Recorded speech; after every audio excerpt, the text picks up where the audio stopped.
don't you know it? I'm hardly heroic.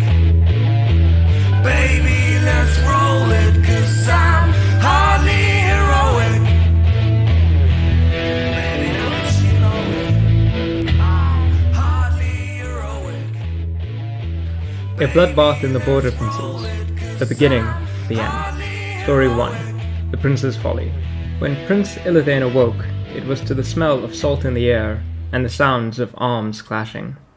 Under normal circumstances, the sounds of battle might elicit more of a response, but the prince lazily rose from his bed and called for his servants to dress him. Once dressed in a simple robe, he strode from his cabin onto the deck of his ship, Asuryan's Arrow. His eyes adjusted to the light of the day, and he looked around. Asuryan's Arrow was a massive ship, close in size to the fabled dragon ships of his homeland, but one designed for transport and luxury, rather than outright warfare. He turned his attention to the deck, where his family's armsmen practiced with their weapons under the watchful eye of veterans. Weeks ago he would have been amongst them, the first to rise and clad in his family's armor, but now a sort of lethargy had overtaken him. The armsmen offered him no sport with the blade, and the only in the fleet who might do better, a small collection of dragon princes, were scattered amongst the other ships of the fleet. While he watched the contest of arms, attendants brought out a small dining table and prepared his morning breakfast. This had been his routine for weeks now, and even his patience was beginning to run its course. While the attendants brought forth the food, some combination of cooked fish and breads, his mind thought back to the day when he had left Lothlorien on this foolish errand. 2 elves stood in a room overlooking the Lothlorien harbour. Now, Prince Illithane, you must obey your orders. There will be time aplenty for glory later. Brother, you wound me. I am not your errand boy. Just because you live in that tower in Safari does not make you my lord. The wizard Illithane did not shift his focus from the harbour below. Yes, it is true, but my lord is the lord of your lord. The sideways reference to the Lord Teslas irked the prince. He stared not at his brother, but at the scroll on his desk. It was not a request, but a demand. Some prognosticator amongst the mages of Safari saw a vision of potential future doom. A doom that might come to the high elves of Ulthuan, unless stopped prematurely. It was only natural, then, that the wizard Illithane volunteered himself for the task. But it was unusual to volunteer the services of his household. Unusual, but of course not impossible. And thus was it so that even as the 2 brothers argued, ships were being provisioned and soldiers were being assembled. Illithane did not like a single aspect of this mission, though much was obscured to him. Preparing a fleet was simple enough, but sending it as far afield as the border princes was risky, a risk Illithane was more than prepared for. A tap on his shoulder brought the prince back out of his memories. The next course was being served. For all their majesty, the elf fleet had simply sat off the coast, near enough to the coast for resupply parties, but far away to keep the local humans from venturing near them. There had been little in the way of action to break up the tedium, although some scouts did see a rough flotilla of orc ships stride across the gulf. Illithane had given orders to prepare for an attack, but his brother had overruled them. A few days later, the same scout had reported that the Greenskins had been destroyed by some mercenary army. That had only soured Illithane's mood further. Something would have to give on this cursed mission of his, but what, he did not know. His brooding would be interrupted by the call of a hawk. A message had arrived. A servant quickly brought the scroll forward to him. He recognized the crude scrawling of a man's writing, and, of course, strangely, a seal from his brother. So that's his game, thought Illithane as he finished reading the offer. For the first time in months, he allowed himself a brief moment of satisfaction, before he sprang into action, ordering the army to make ready. Story 2. As Honor Demands. For the first time in his life, Fenton Frosthold felt anxious. He had known all sorts of emotions over a lifetime spent at sea. Fear, relief, joy, and of course sorrow. But for the first time, he felt truly anxious. Anxious and powerless. As he paced outside the waiting room to the Hall of Judgments in Barak Var, he felt simultaneously trapped and alone, all the while a council of dwarfs deliberated on his situation. His mind thought back to the struggles of his crew and their many failures. Their luck these past couple of months had not been particularly good, but the last few weeks had been especially terrible. There had been losses amongst the crew in recent battles, most of them, of course, ending in ignoble defeats. Fenton itself has been wounded, although it was not so serious. The bigger and more immediate problem was their debt. Fenton had come to Baragvar to repair his damaged ship. With promises of treasure and loot, he had managed to receive loans to keep their ship in the harbor and, of course, the crew afloat, while they had sought work. But these setbacks had cost Fenton dearly. With each defeat, the fighting strength of his crew went down, taking their morale with it. More importantly, however, their reputation diminished with each telling of their deeds. Few dwarfs would hire Fenton for their projects or plans, and even those grubby humans started to turn them away. Rumors had begun to circulate about a damned crew of half-mad sea dwarfs, and few people wanted anything to associate with them, let alone pay them. He had done his best to keep the debtors off their tracks, but things had finally caught up to him. He stared at the door beyond the office. Guards patrolled outside, and if he fled this reckoning, even if he somehow succeeded in escaping, the shame would follow him and his kin for the rest of their days. Fenton was many things, but dishonorable to his kin, that was not one of them. He had been captain, and now he would have to take responsibility. He was roused from his anxiety by the sound of loud bells. This was the sign that the council had reached their conclusion. Slowly, Fenton marched into the imposing council chambers. It was a round stone chamber, although its roof was tiled with delicate mosaics. Facing him, seated on chairs around a great wooden table, were the officials who presided over his case. One of them, seated a little higher than the others, was the only one who spoke. The others remained impressively still, almost statue-like.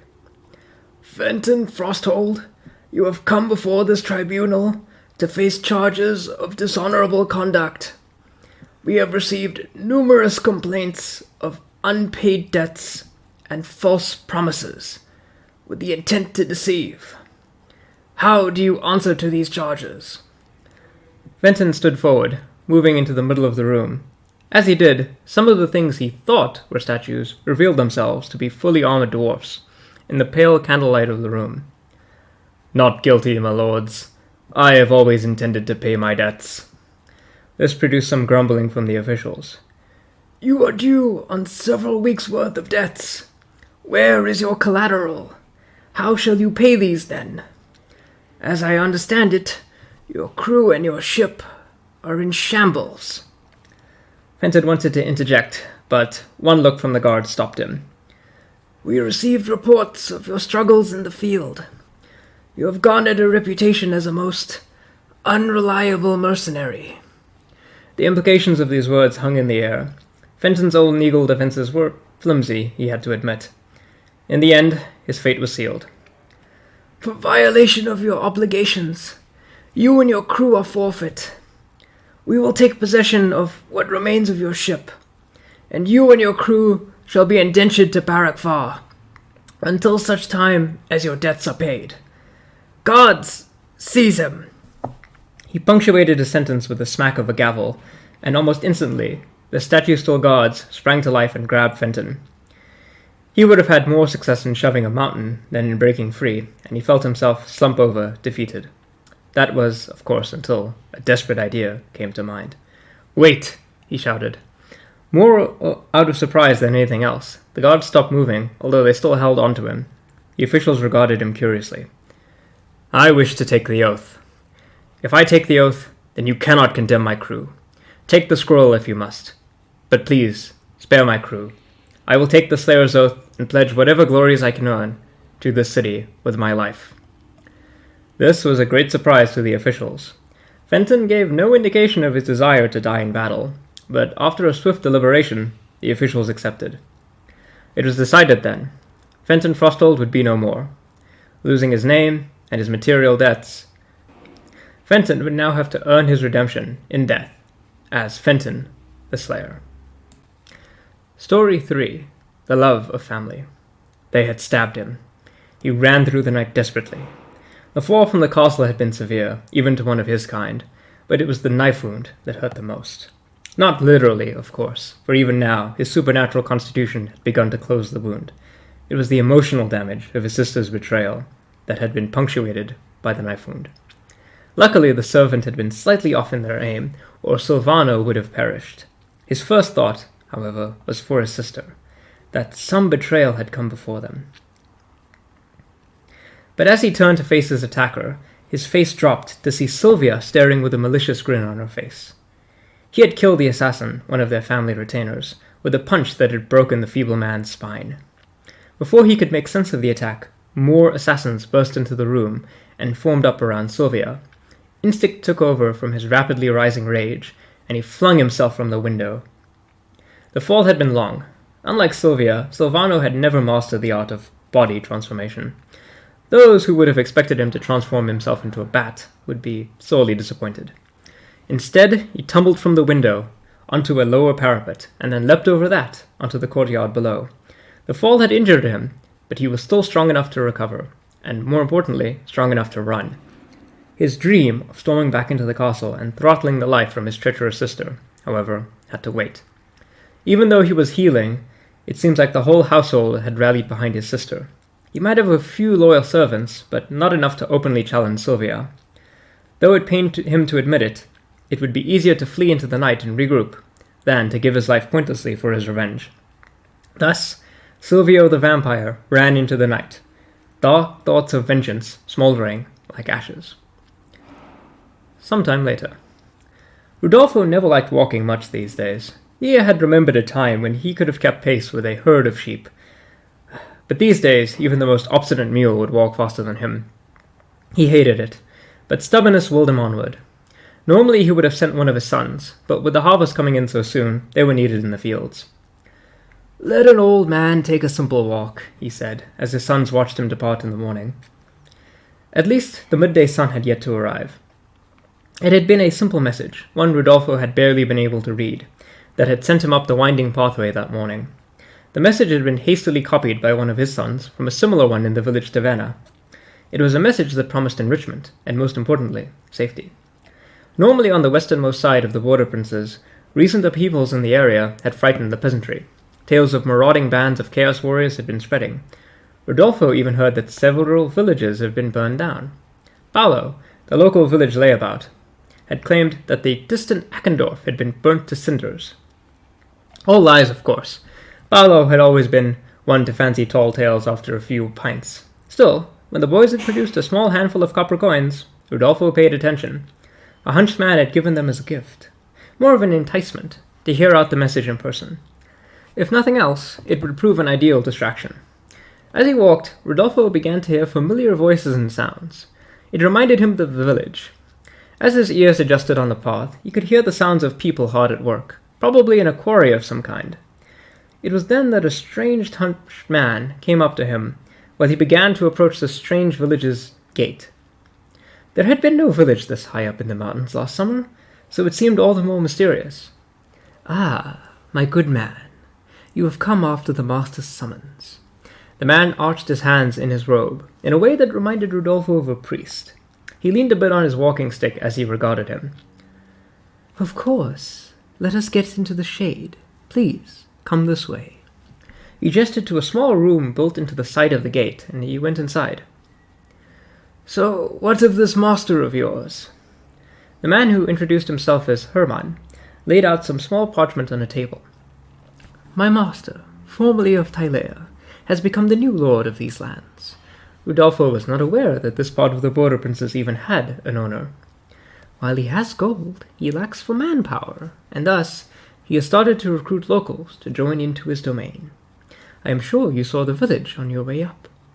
One of our many new developments of our master. When the new castle is ready, it will surely protect these lands far better than any palisade wall." "May I meet your lord? Who is he?" Hermann shook his head. "Oh no, I'm afraid not. The master is quite busy. However," he said, reaching into his pocket, "he sends his best regards."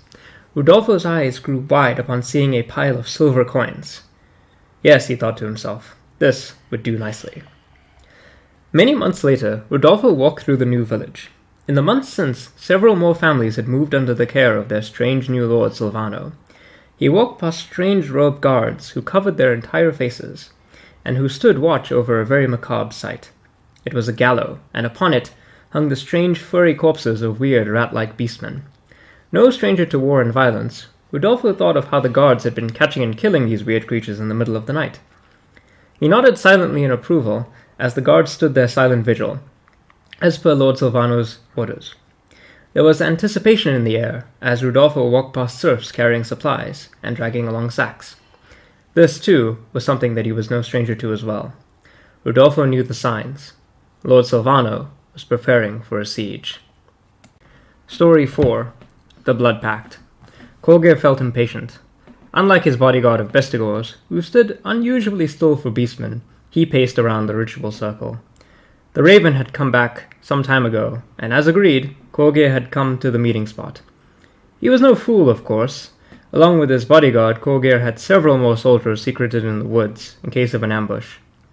Although the mortal followers of the Dark Gods often had common cause against their enemies, the history of their race had reminded Colgir that the warriors of chaos often thought the beasts of chaos were mere fodder in their own grand glories. Colgir, however, knew different. He would not be a pawn in the games of a mere man, for he and his kind were the true children of chaos. He stamped at the ground in frustration when he heard the heavy stomp of iron boots on the hard ground. The Chaos Warriors had arrived. Floki marched into the clearing with confidence. Surrounding him in bronzed and red armor were his bodyguards. Like Colgir, Floki had learned to suspect treachery at every turn, and even as he strode into the clearing, his warband would be but a horn's call away. Floki detested working with these lesser creatures of chaos, but his time in the Brass Keep had changed him. Before coming to the strange land, the Norse had been simple pillagers and raiders, merely content to take what they could hoard. The people of their tribe, while subservient to chaos, had never been true believers.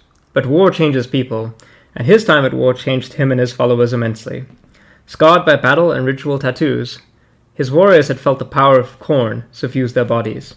They were simple raiders who had come seeking riches in these lands, but these new warriors, the Blood Tide, sought a greater prize, glory in the name of corn. "Speak, beast! For what purpose have you summoned me here?" Colgir spat on the ground, forced to speak the debased language of mortals. "Warrior of chaos, the gods have sent me a vision. Witness it now, or be struck down for your foolishness." The two leaders regarded themselves as they stood around a rotten tree stump in the middle of the clearing. It was a strange thing, and even Floki could tell it stunk of dark magic. Floki watched in amazement as Colgir cast strange tokens and fetishes upon its surface. He stood almost transfixed as Colgir brought out a small ritual knife and cut his palm, allowing blood to flow over the tree and these magical objects. At this moment, both Floki and Colgir stood transfixed, gifted a vision by the Chaos Gods through this profane magical ritual. In this moment, the two of them saw themselves at the head of a mighty host of warriors, beast and men alike. The entire lands of the Border Princes were engulfed in flames. A vision, perhaps of the future, showed these two chosen servants of chaos their path forward. What remained now was to take it. So they planned and they schemed, based on this vision that they had been gifted. The first step, they reasoned, would be to destroy the town of Akendorf. Story 5. A Most Curious Thing. Skixel watched angrily as more of the town guard started to hang the corpses of his infiltrators on the gallows. So far, his plan to undermine the Dead Thing stronghold had proved less than satisfactory. The Man-Things were not the issue. In fact, Skixel assumed that they were entirely useless. He had not believed it at first.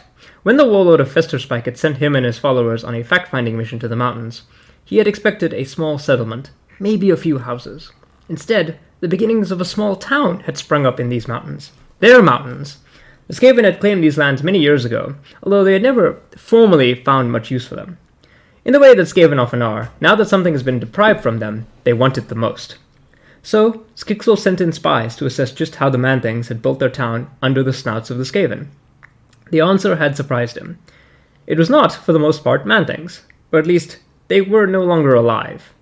Much of the building work was done by Dead Things. Perhaps they had once been men, but they were definitely no longer alive. At first, this meant that his scouts could easily slip into the town and observe it. But one foolish slave had been caught, and this created a frenzy. Now, for every 5 scouts he sent into the town, barely 1 returned. Something was seeking them out, something cold and dead. It gave Skixel the shivers, and he hated all of it. He cursed again. Man-things could be fought, yes, but dead things? From his vantage point higher up, perched on a chair carried by numerous and nervous Skaven slaves, Skixel looked upon the town with his plundered eyeglass. He had watched and waited for the sun to set, hoping to see something to give him an edge. So far, none of his spies were able to even penetrate deeper into the castle, the one that loomed over the town, and that worried him. It was then, as the sun began to fade over the mountain, that Skixel saw something unusual, something curious. A stagecoach had begun to leave the castle, pulled by strange black horses. Someone was coming into the town, and they had waited the whole day for it. Skixel watched with growing amusement as the coach wound its way past and down the defenses, which seemingly opened on their own accord. The coach continued until it had come upon a large storehouse built next to the quarry. This was a well-fortified building, but Skixel cared not for the petty human gold. Skaven valued other materials, one far more shiny and far more dangerous. It was then that the storehouse opened and robed serfs carried an ornate box out to the waiting coach. A man robed in black exited the stagecoach and bade the workers to open the box. It was then that Skixel saw a most wondrous sight, for inside that chest was the largest chunk of warpstone Skixel had ever seen. This changed everything. Skixel had not known that there was warpstone here. No Skaven had. It set his mind ablaze with possibility. Large chunks of that side would be valuable indeed. Valuable enough for Skixel to rise in station, to no longer have to take orders. After all, no one else but him knew about the warpstone. He would lie, of course, to the warlord about the scale of the dead thing's threat to Fester Spike.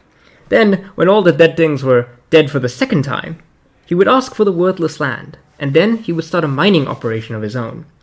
Dreams, or perhaps delusions of grandeur, began to swirl in his mind as he cackled with delight. It would have been glorious if not for the fact that, at that moment, one of his slaves passed out, sending Skixel and his chair toppling to the floor. Story 6. The Feast Begins. Ernesto had been in many military camps in his life. He was practically born in one. Even the worst, most shabby mercenaries still kept their camp better organized and cleaner smelling than the ogre camp that Ernesto and 2 men-at-arms walked through. His guards, wearing plate mail and carrying large swords, were meant for Ernesto's protection, although he doubted their ability to be anything other than a hard-to-get meal if things really went sour. All around them, in tents and on crude benches, ogres sat and feasted. Some even drank from skulls. Here and there, Noblar slaves ran about, avoiding the ogres and trying their best to tend to their needs, lest they be gobbled up instead. This was a large camp, although poorly fortified. Ernesto saw many holes in their defenses, but he doubted the ogres would be much too upset if their food came to them for a change. Still, they had not all attacked him when he had dismounted his horse, so this was a sign that the ogres knew enough about men that they could perhaps understand that men could be more than food, perhaps even employers. Before too long, they had found their target. Seated in the middle of the camp, in a rough assortment of iron plates and furs, sat the largest ogre Ernesto had ever seen. Like some barbarian king of old, the ogre known to Ernesto as Grogus Goldgut sat and feasted. Curiously, as soon as he saw Ernesto, he stopped feasting on the leg of a horse. He stared quizzically at the men, almost amused. "What's all this, then?" he said, gesturing with his leg of meat. Ernesto stood forward, cleared his throat, and unfurled a scroll. "I, Ernesto Puccellini, have come to entreat with the ogre tyrant known as Grogus Goldgut." Although trained in this type of business, his voice barely registered amongst the din of the camp. "On behalf of my lord, Magnus von Ravensburg, leader of the Compagnia del Corvo." Heads turned at the mention of von Ravensburg. Ernesto could see the flare of recognition in the ogre's face at the mention of the name. A strange silence descended as the lord of the ogres sat upright for the first time, now more eager to listen to the strange man. They were not yet in the stew pot, so Ernesto continued. "O mighty Goldgut, my lord Magnus wishes to hire your services for the defense of the realm of Ackendorf." Goldgut raised his hairy eyebrow, but still chewed a little on the leg of flesh in his mouth. "He will pay up to 2 pounds of gold per ogre, as well as dispense with all of the meat of the defeated enemy." Ernesto laid out the terms and conditions of this contract. In as simple and quick terms as he could muster. This was a dangerous game to play with the hungry brutes. At last, when he finished, he performed a customary bow and then faced Goldgut, who of course started laughing. Soon, a great chorus of half-feral laughs howled and echoed throughout the valley, as seemingly the entire camp became infected with their leader's glee. Ernesto and the men stood statue still, sweat upon their brows. After a while, and with his soldiers still laughing, Goldgut heaved himself onto his feet, raised his massive metal-shod club and shouted, "Looks like meat's back on the menu, boys!" Story 7. The Price of Salvation. For the first time in a long time, a fierce battle raged within Barnabas' bramble patch. "Should I get the fish pie or the mutton stew?" he sighed. It was still too early for luncheon, so Barnabas thought a light meal would help tide him over, but for some reason he felt very indecisive today. Normally, when confronted with such difficult problems, Barnabas would ask his brother Mary and receive a prompt reply. Unusually for a halfling, Mary preferred to keep time in the day for reading, and so he rarely ate more than a second breakfast before lunch. Unfortunately, Mary was nowhere to be found this morning, so Barnabas sat on his stool and stared at the server, who impatiently was waiting for him to order. "Make that 3 orders of fish pie," came the voice of the wizard Gregory, as he and Mary walked down the inn stairway into the common area. They were dressed for travel, which of course meant carrying weapons, and this worried Barnabas. "To go," added Gregory, as he ordered his other grandson to grab his coat and food and follow up behind them. Then he and Mary walked out of their inn, leaving Barnabas to grumble quietly to himself. "But where are we going, grandfather?" asked Mary as he kept the brisk pace with the seemingly hurried Gregory. "You shall see and know, my good boy, when we get there. Look lively, lad, for I think we are here now." The trio had walked from their inn near the gates of Ackendorf, out of town, for some time, and of course arrived into a sprawling and newly erected encampment. As they approached it, armed guards halted them, but Gregory showed them a letter with a red wax seal, and they let them all through. Mary had never seen so many soldiers in a single place before. Men in armor with all sorts of weapons stood about, drilling with their weapons or eating their food. Mary was sure that he heard the sound of horses as well. Near the center of the camp was a great big cannon, the kind of which Mary had only seen once in a book about the history of the Empire. It suddenly dawned on him that he must be in the camp of mercenaries, although the only ones that came to mind were the Compagnia del Corvo, and they were not this large, last he saw them. Led by Gregory, the trio made their way to the largest tent, and were ushered inside by the sentries.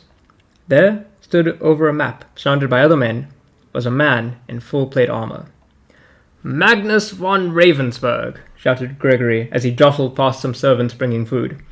Mary noticed that Barnabas was already in the process of helping himself to some cheese. Mary gave him a look to take the event seriously, but Barnabas was already on his second slice. Rolling his eyes, Mary instead went to his grandfather's side as the elderly wizard came to shake hands with the mercenary. "Ah, Gregory the Wise. Still in good health, I see." Magnus cast a glance at Barnabas, already working through their refreshments. "And so are your grandchildren." Gregory smiled and shrugged his shoulders. "They're Mirabella's children, of that I am certain." Only they laughed at this joke, as Gregory reached within his green robes to produce the letter. In reply, Magnus pointed to a small pile of books on the table, at present being used to keep part of the map down. Gregory's eyes grew wild as he saw them, and Magnus quickly ordered the other men out of the tent, for the time being. One man grumbled and complained that somebody had already eaten all the cheese, but of course Barnabas was nowhere in sight, taking up a surreptitious position behind Mary and Gregory. "These are the ones, then?" Magnus nodded. "The very same. For a mercenary, you're as canny as a fox. Or should I say a raven?" Magnus merely smiled. "Ernesto is far handier with a pen than he is with a knife. I shan't bore you with the details, but these are what I said they were." Mary stared at the books. He felt almost compelled to open them, to touch them, as he realized just what Magnus was offering them.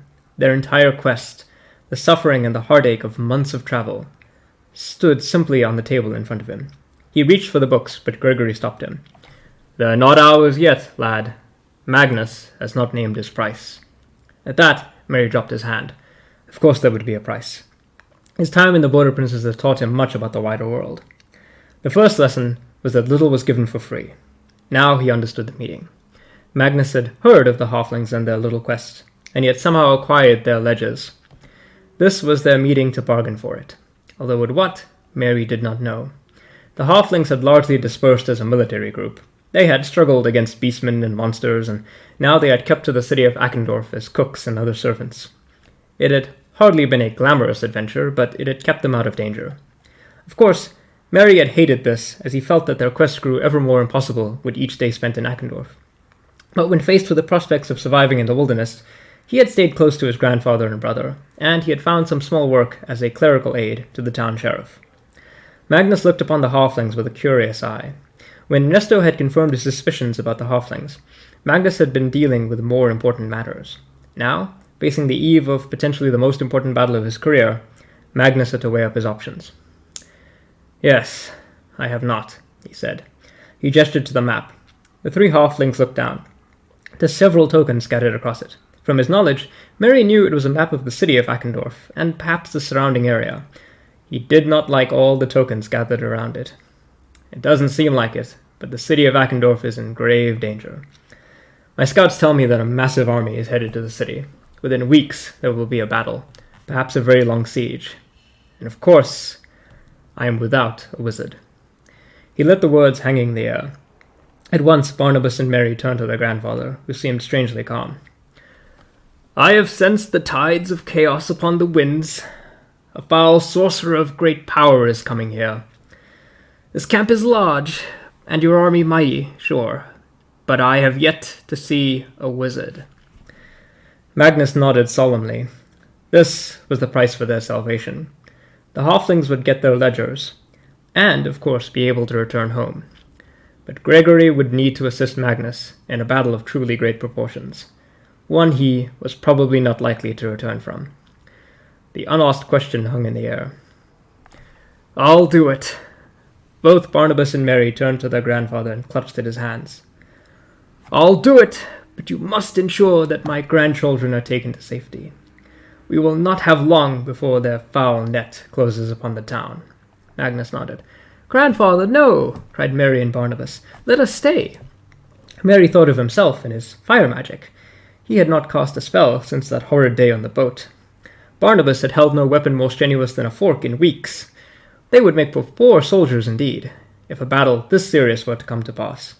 But still, they would never abandon their grandfather.